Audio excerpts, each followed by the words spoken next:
Segundo Crônicas 7, 12 em diante, diz assim, 7, 12.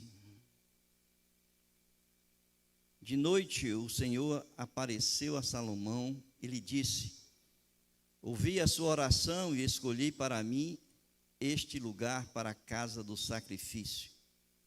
Se eu fechar o céu de modo que não haja chuva, ou se ordenar os gafanhotos que consumam a terra, ou se enviar a peste entre o meu povo, se o meu povo, que se chama pelo meu nome, se humilhar, orar, me buscar, e se converter dos seus maus caminhos, eu ouvirei dos céus, perdoarei os meus pecados e sararei a sua terra. Os meus olhos estarão abertos e os meus ouvidos estarão atentos à oração que se fizer neste lugar. Porque escolhi e santifiquei este templo para que nele esteja o meu nome para sempre. Os meus olhos e o meu coração estarão ali todos os dias. Se você andar diante de mim, como fez o seu pai Davi, fazendo segundo tudo o que lhe ordenei, e guardando os meus estatutos e os meus juízos, também confirmarei o trono do seu reino, segundo a aliança que fiz com Davi, seu pai, dizendo: nunca lhe faltará sucessor que governe em Israel. Porém, se vocês se afastarem de mim e abandonarem os meus estatutos e os meus mandamentos, que eu lhes prescrevi, e se servirem outros deuses e os adorarem, então os arrancarei da minha terra que lhes dei, e lançarei para longe da minha presença este templo, que santifiquei ao meu nome. E tornarei o templo em motivo de provérbio e de escárnio entre todos os povos. E todo aquele que passar por este templo, agora tão exaltado, ficará espantado e perguntará: por que o Senhor fez isto com esta terra e este templo? A resposta será: porque deixaram o Senhor, o Deus de seus pais, e os tirou da terra do Egito, e se apegaram a outros deuses, os adoraram e os serviram. Por isso, ele trouxe sobre eles todo este mal.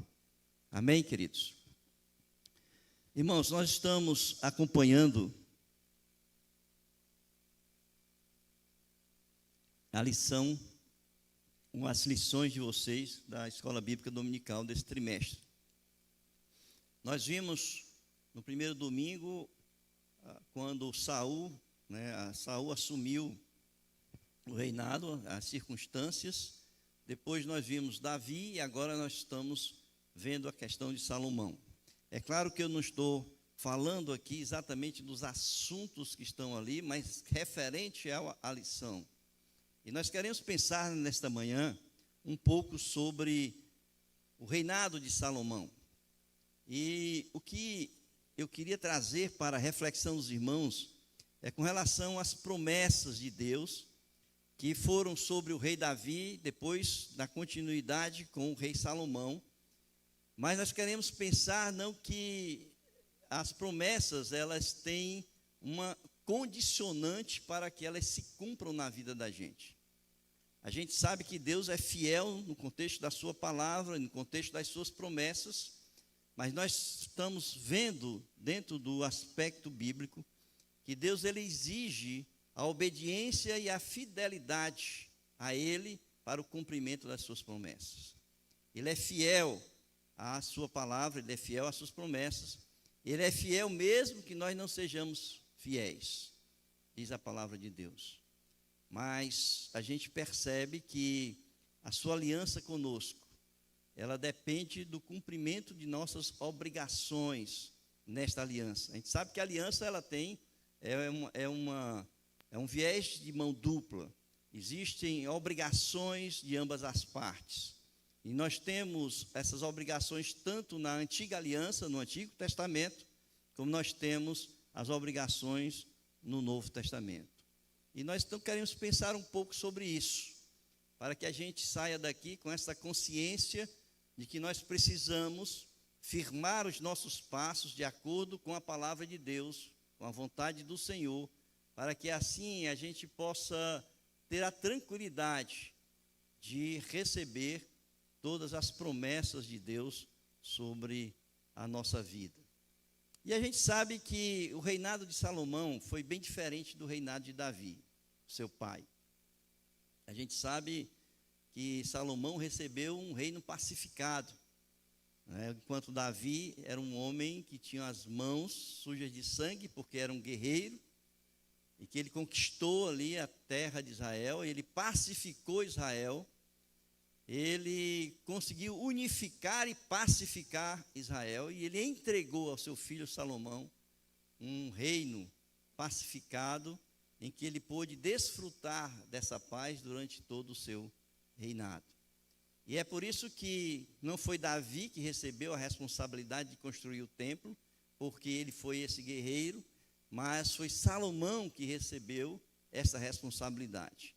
Aqui é depois da oração de Salomão, esse texto que nós lemos em 2 Crônicas, e que Deus responde à oração de Salomão depois que o templo é construído. Salomão se dirige ali ao Senhor, e o Senhor responde à oração de Salomão. E esse templo, então, ficou sobre a responsabilidade de Salomão. Eu entendo que um dos grandes problemas que teve ali, logo no início do reinado de Salomão, é que Salomão recebeu um presente que foi colocado sobre as suas mãos. Ele é como se tivesse recebido ali um tesouro. Esse tesouro foi colocado nas mãos dele, mas ele não soube o que fazer com esse tesouro que foi colocado sobre as suas mãos.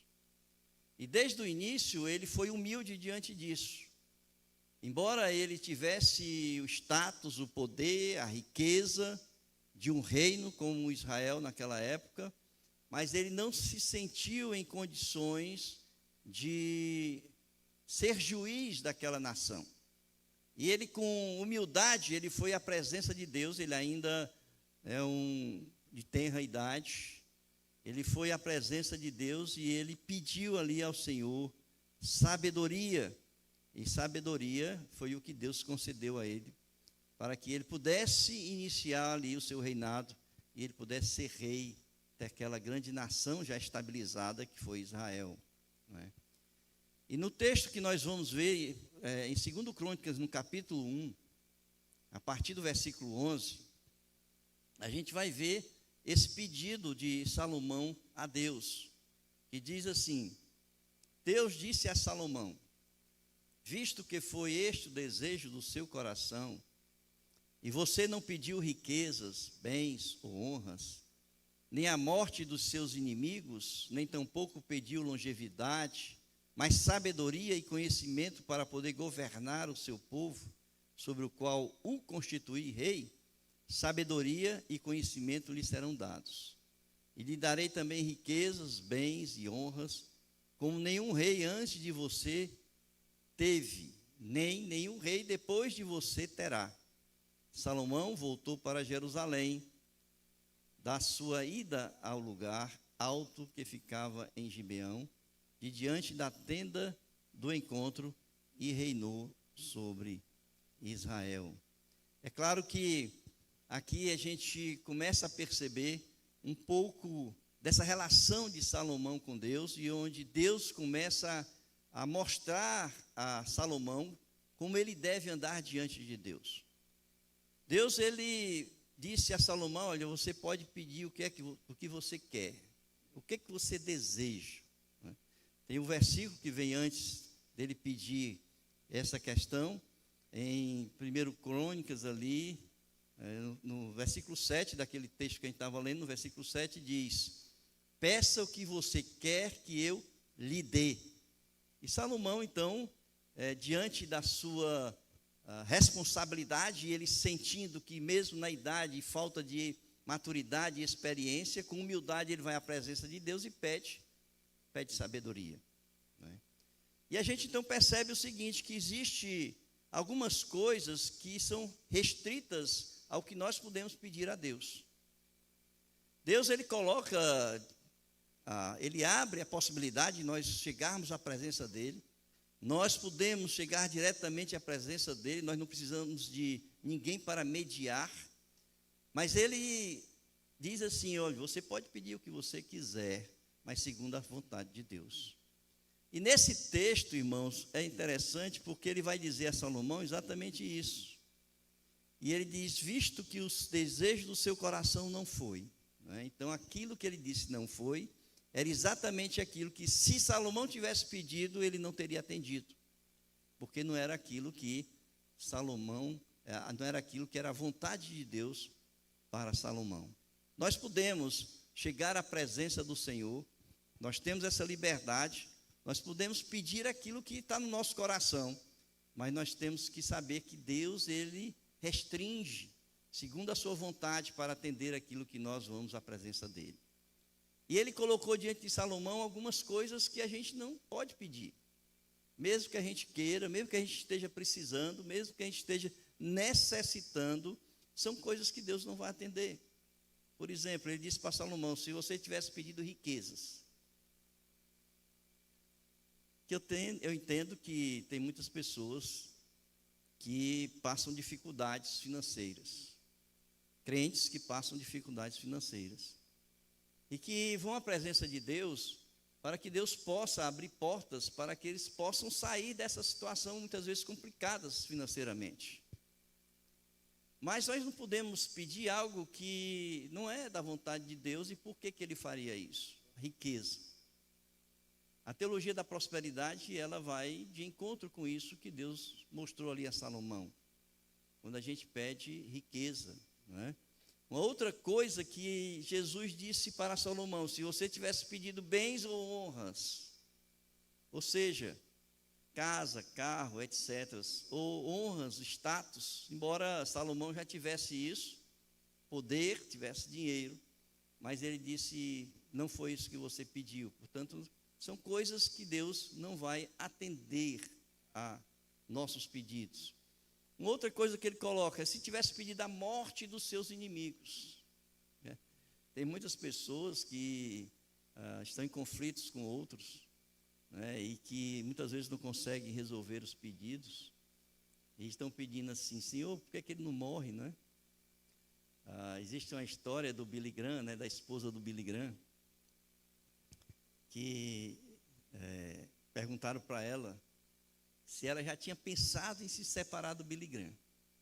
Por quê? Porque ele tinha uma jornada difícil, irmãos, ele passava meses e meses em cruzadas, né, fora do país, em outras nações, e ela ficava só, e ela praticamente sustentou os filhos sozinha, né, educou os filhos sozinha.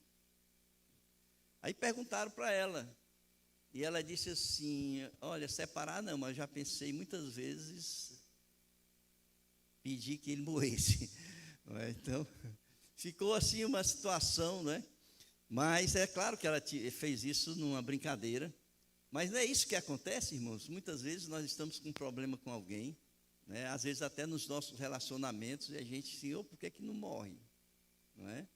E aí os nossos problemas estariam resolvidos. A gente não sabe se estaria resolvido ou se a gente estaria entrando num problema muito maior depois disso. Mas o Senhor disse, por que você não me pediu a morte dos seus inimigos? Porque ele poderia ter pedido, né? Mas ele não pediu a morte dos seus inimigos. E o Senhor conclui ali, nessas coisas que nós não devemos pedir, ele disse assim, também não me pediu o quê? Longevidade. É que muita gente, olha, irmãos, a gente tem o dia de nascer e o dia de morrer. Já está definido por Deus. Lá em Jó, no capítulo 14, versículos 5 e 6, diz que os nossos dias, horas e minutos estão contados.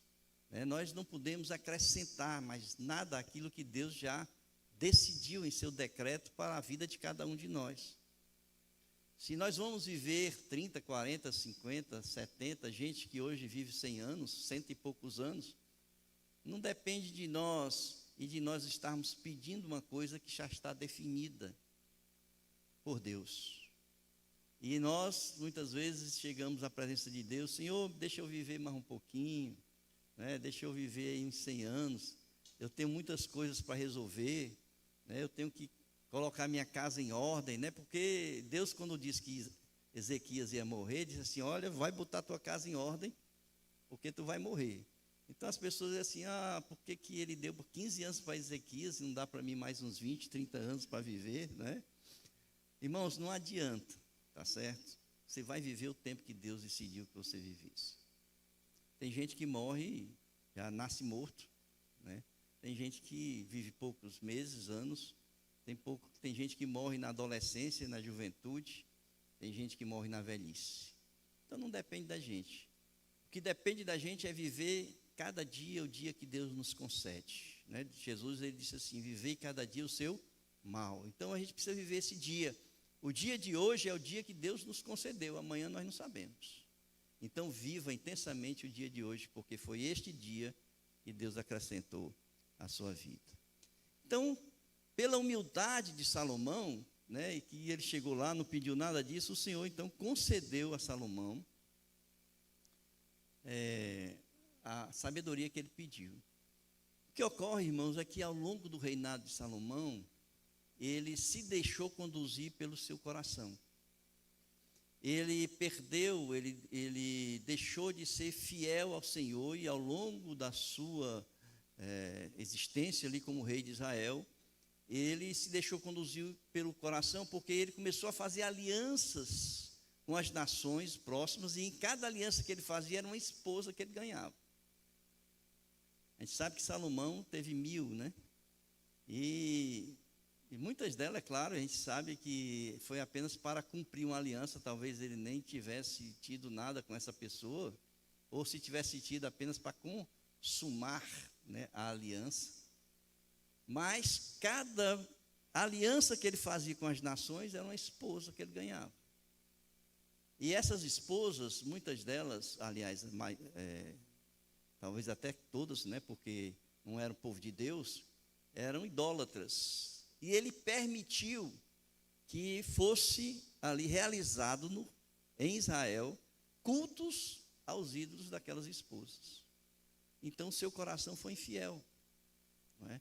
Ele se deixou levar pelo coração, ele permitiu a idolatria no seu reino, perdeu a humildade, porque quando ele permite a idolatria, ele entende que ele poderia permitir como rei, então ele perde a humildade diante de Deus, e demonstrou aí, né, que quando ali ele pediu sabedoria, a humildade que ele tinha, ele perde ao longo da sua história.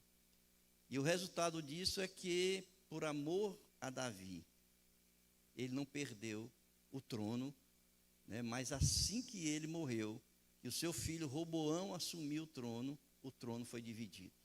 E aquela promessa que foi feita para ele tinha uma condição, né? É por isso que eu quero que a gente reflita sobre isso nesta manhã. Porque o Senhor disse no versículo 12 do capítulo 7, aliás, não é no versículo 12, não é? Ele disse, versículo 17, ele diz, se você andar diante de mim, como fez o seu pai Davi, fazendo segundo tudo o que lhe ordenei, e guardando os meus estatutos e os meus juízos, também confirmarei o trono do seu reino, segundo a aliança que fiz com Davi, seu pai, dizendo, nunca lhe faltará sucessor que governe Israel. Então vejam que existe uma partícula condicionante, irmãos. A promessa estava sobre ele, mas havia o quê? Uma condição. Ele disse, se você, é assim que começa o versículo. Se você, então há um condicionante. Se a pessoa não cumprir, e ele então segue depois dizendo que se não cumprisse o reino, né, o templo seria destruído, o reino seria tomado por pessoas, e aí ele segue até o versículo número 22. Tá? Então é isso que eu quero que vocês comecem a pensar pouco sobre as promessas que nós temos como cristãos. Nós temos uma aliança com Deus por meio do sangue de Jesus, sangue da nova aliança. E vamos dizer assim, o papel de Deus nessa aliança foi dar o seu Filho unigênito para que todos nós, né, que crêssemos nele, não perecêssemos. Mas o nosso papel é o chamado à santidade, à obediência, à fidelidade à palavra de Deus. Então nós temos que cumprir com a nossa parte, assim como ele já cumpriu incondicionalmente a sua parte nessa aliança que nós temos com o Senhor. Tá? Então eu queria que vocês começassem a pensar sobre isso, e a primeira coisa que eu quero trazer nessa manhã, pensando na vida de Salomão, e sobre como foi a história dele, que ao longo da vida ele foi deixando essa fidelidade. Eu entendo que a nossa história de vida, ela formata o nosso relacionamento com Deus. Veja que a vida, né, a história de Davi é bem diferente da história de Salomão. O que aconteceu com Davi? Davi teve que garimpar, irmãos, a sua vida. Davi foi um lutador, ele teve que construir a sua história. Davi, ele saiu lá das pastagens, no cuidado com as ovelhas, e Deus vai dizer isso: eu te tirei de lá, do cuidado das ovelhas do teu pai, te trouxe para o palácio. E Davi saiu daquele local, mas ele teve que lutar para chegar aonde estava, apesar de ter sido ungido. O Senhor não ungiu e logo depois o colocou como rei. Existe uma história. Então, essa história de construção da vida de Davi com Deus, esse relacionamento com Deus, ele foi construído ao longo das lutas e dificuldades que Davi passou. Da confiança em que muitas vezes ele, cercado pelos inimigos, ele se colocava diante de Deus e que Deus o livrava daquelas situações difíceis da sua vida. Quantas e quantas vezes Davi na caverna foi à presença de Deus, e ali ele depressivo porque havia perdido tudo, e Deus vai e socorre a vida de Davi. Então a nossa vida com Deus é um relacionamento que é construído ao longo da nossa história. Nós não recebemos de presente. E olha que o legado de Davi era para que Salomão olhasse para Davi e dissesse assim: com esse legado que Davi deixou para Salomão, que nós seguíssemos, ou que Salomão seguisse a história do seu pai. E é isso que muitas vezes nós nos enganamos, porque nós temos um legado para deixar para os nossos descendentes, para os nossos filhos, para os nossos netos, para aquelas pessoas que nos sucedem.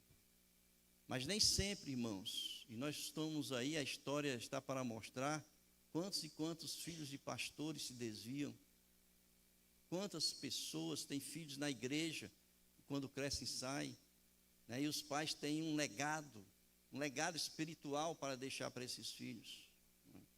E na verdade a gente sabe que nós precisamos ser exemplos para que eles possam ver em nós como é essa relação com Deus. Mas nós sabemos também que a decisão de seguir a Deus e de ser obediente a Deus depende de cada um, né? Não depende do outro. E Davi deixou um grande legado para Salomão. E Salomão recebe, então, as coisas, não foi a mesma forma, ele não construiu a sua relação com Deus como Davi construiu. Salomão pegou de bandeja. Ele pegou um reino pacificado, como eu falei, e a sua relação com Deus foi uma relação somente de harmonia, de alegria. Ele não teve dificuldades no seu reinado, ele não teve lutas no seu reinado. Muitas vezes é isso, a facilidade nos leva a isso. E ele então se desviou dessa fidelidade a Deus exatamente pelas facilidades que ele tinha. O que faltava a Salomão? O que faltava a ele? Ele foi um homem que perseguiu a sabedoria. Ele queria, né, entender e conhecer. Quando a gente vai ler o livro de Eclesiastes, nós estudamos isso aqui nas quartas-feiras, a gente percebe o quanto ele buscou e se aprofundou no conhecimento, na sabedoria. E ao se aprofundar do conhecimento e da sabedoria, ele se afastou de Deus. E aí foi o erro dele. A gente precisa ter muito cuidado, irmãos. Outro dia eu estava vendo uma psicóloga, e ela falando sobre a criação de filhos. E muitas vezes a gente quer dar tudo de bandeja para os nossos filhos. A gente não quer deixar que nossos filhos sofram. A gente quer evitar o sofrimento dos filhos. E a gente, então, assume responsabilidades que deveriam ser deles e não nós. Para que os nossos filhos não sofram muitas vezes o que nós sofremos ao longo da nossa história de vida que nós construímos. E eu entendo e eu sei, porque por experiência própria, que isso é um erro. Porque a gente deve fazer com que os nossos filhos entendam que o mundo não vai dar nada de bandeja. Que as pessoas têm que lutar pelo seu espaço. Que as pessoas têm que conquistar essa fidelidade e essa fé com Deus. Não é? E Salomão, então, ele segue a sua vida de uma forma diferente de Davi. E essa diferença fez com que o seu coração se tornasse distante de Deus, enquanto que o coração de Davi permaneceu fiel ao Senhor, e é por isso que o Senhor diz: Davi, o meu filho, que deu a descendência em Cristo Jesus a Davi, porque era um homem segundo o coração de Deus, não é?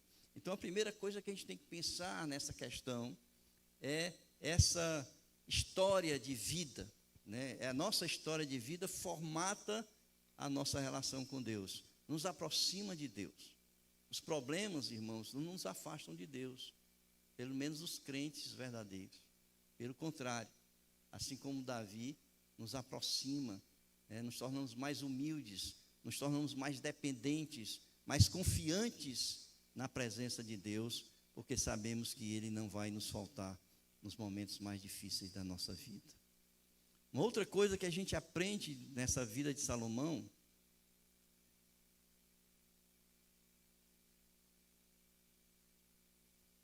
é que as promessas de Deus não estão condicionadas à nossa fidelidade. Aliás, que as promessas de Deus estão condicionadas à nossa fidelidade, né? Estão condicionadas, tá certo? E eu já falei um pouco sobre isso, não vou explorar muito, mas a gente precisa saber que existe um "se", né, nas promessas do Senhor. E aqui nesse capítulo de número 7, quando a gente começa a ler, a gente vai ver que está cheio de "se". Vocês já prestaram atenção aí? Está cheio de "se". Se eu fechar os céus, dizendo que Salomão, quando orou, ele pediu: Senhor, se fechar os céus e tal, ele fala a resposta aqui de Deus, é a oração de Salomão. E ele diz: se o meu povo, que se chama pelo meu nome, se humilhar, orar, me buscar, se converter, eu ouvirei dos céus, perdoarei os seus pecados, sararei a sua terra, os meus olhos estarão abertos, os meus ouvidos estarão atentos à oração que se fizer nesse lugar, porque escolhi e santifiquei este templo, para que nele esteja o meu nome para sempre. Os meus olhos e o meu coração estarão ali todos os dias. Aí ele vem: e se você andar diante de mim, como fez o seu pai? Então percebam que existe a promessa, Deus cumprirá a promessa, mas nós temos a nossa parte. Nós não podemos deixar, simplesmente dizer assim: não, Deus prometeu, Ele vai fazer, independente da nossa vida, da nossa relação com Deus. Isso não existe, tá? Não é uma mão de via única, é uma mão de via dupla. A gente tem a nossa parte, porque Deus já fez a dele por nós. Amém, queridos? E eu quero encerrar nessa manhã dizendo o seguinte: que Deus não se deixa influenciar pela beleza, não se deixou influenciar pela beleza do prédio. A promessa não é influenciada pelas nossas obras. O Templo de Salomão, irmãos, é cantado em verso e prosa. A suntuosidade daquele templo, de ouro, bronze, prata, madeiras, cedro trazido do Líbano. Era o esplendor, uma das maravilhas do mundo, o templo que foi construído ali por Salomão. Então não é a beleza da igreja, não são as obras que nós realizamos. Deus, ele não está muito preocupado com as nossas obras. Deus não está preocupado com a beleza do templo. Existem pessoas que realizam cultos a céu aberto. Muitas e muitas vezes nós já realizamos cultos aqui nas ruas, não é isso? Em locais abertos. Deus não está preocupado com isso. Mas Deus está preocupado, sabe com o quê? Com o seu coração. Deus se preocupa com o seu coração, tá? Com a sua fidelidade, com a sua obediência, com a sua santidade. Deus, ele olha para o seu coração. Ele não olha para a beleza das suas obras, daquilo que você faz, mas do quem você é. É isso que Deus está preocupado, né? Vocês lembram da arca, né, que foi levada por Davi? Ele foi lá pegar, porque os filisteus haviam tomado a arca, ele foi levar de volta para Jerusalém, e ele fez um carro belo para levar, com ouro e tudo mais, não é? E aquilo não adiantou de nada, irmãos. Por quê? Porque faltou obediência. Eles tinham que levar, era na argola mesmo. Deus mandou levar, bota 2 argolas, uma na frente e outra atrás, na frente e atrás, bota uma vara nessas argolas e bota no ombro. Vai carregar no ombro. Aí o povo, Davi disse assim: eu quero fazer a coisa mais bela do mundo para levar a arca do Senhor. E fez um carro de ouro todo, né, ornamentado e tal. Se deu mal. É isso? Se deu mal. Irmãos, aqui a gente fazia culto. Quem está conosco aqui desde o começo, nós chegamos aqui, as paredes eram tijolo aparente. O chão era de terra batida. Não, era cimento grosso. Cimento grosso. Não tinha ar-condicionado, não, era ventilador. Não era? Vocês lembram? Não tinha esse forro não, irmão. Calor intenso. Pense no dia todo o sol batendo nessa telha aqui de zinco em cima e refletindo sobre nós à noite.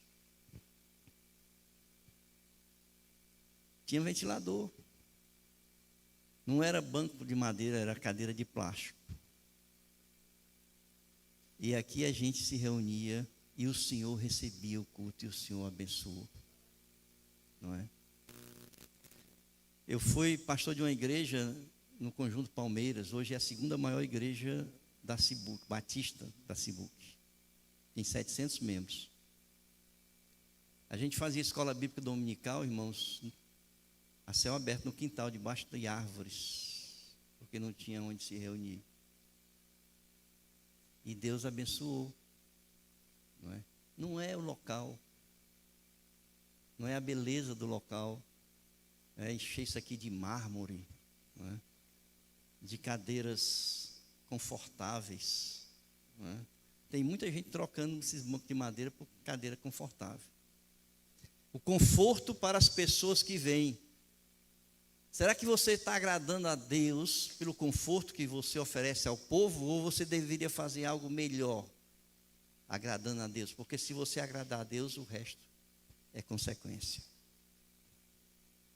Então não são as cadeiras, não é o ar-condicionado, é o seu coração. É o seu coração que faz a diferença. O autor do texto da lição de vocês, que eu vi, falou que as pessoas, os jovens principalmente, não entendem mais qual é a razão de estar aqui na igreja. E não querem vir, porque o que a igreja me oferece? Por que eu tenho que estar na igreja? E muitas pessoas, irmãos, saem da igreja. E às vezes saem até porque dizem: não, aquela igreja não dá para mim. E o autor diz assim: o problema não é a igreja. O problema é o seu coração. Não é a igreja. O seu coração é que faz a diferença. A sua relação com Deus é que faz a diferença. Se você está amando o Senhor, se você tem uma relação de fidelidade, de obediência, de santidade, a igreja, irmãos, é a coisa mais maravilhosa do mundo. Não é? É o céu na terra. Certo? É o céu na terra. Então, a diferença de uma igreja para outra, de você estar ou não se sentir bem, se sentindo bem nesta igreja ou não, a diferença não é a igreja, não são as pessoas. A diferença, sabe qual é? É o seu coração. Deus está preocupado, irmãos, com o seu coração. E é por isso que ele disse assim: se você não me obedecer, veja o que é que Deus disse para Salomão aqui. Se você não fizer, não guardar os meus estatutos e os meus juízos, ele diz assim: se vocês se afastarem de mim e abandonarem os meus estatutos e os meus mandamentos que eu lhes prescrevi e se servirem a outros deuses, então os arrancarei da minha terra que lhes dei e lançarei para longe a minha presença deste templo que santifiquei ao meu nome. E tornarei o templo em motivo de provérbio e de escárnio entre todos os povos. Então ele disse assim: não é a beleza desse templo não, irmãos, eu vou destruir esse templo. O que eu quero de você é o seu coração. É isso que eu quero. Por isso, irmãos, nós aprendemos aqui com Salomão uma série de situações da vida dele que nos mostram que não é porque nós temos conhecimento da promessa, não é porque nós sabemos que Deus é fiel em cumprir as suas promessas, e Ele é, mas a gente precisa entender que as promessas de Deus, elas se cumprem na nossa vida a partir do momento que a minha relação com Deus é uma relação de fidelidade, de obediência. Porque se eu me desviar, eu estou quebrando o meu contrato com Deus, a minha aliança com Deus. E a gente sabe que quando a gente quebra um contrato, a gente perde esse contrato. Eu quero então que vocês reflitam sobre isso nesta manhã, na vida de Salomão, e as lições que ele nos deixa na nossa caminhada com Deus. Amém? Vamos orar? Pai querido, nós nos colocamos, Senhor, agora para refletir sobre a Tua palavra, e que o Teu Espírito possa nos confrontar, nos incomodar, para que a gente entenda que Deus, nosso Deus, Ele quer o nosso coração, e a nossa vida entregue totalmente a Ele, em fidelidade e obediência. Abençoa, Pai, a Tua igreja, em nome de Jesus. Amém.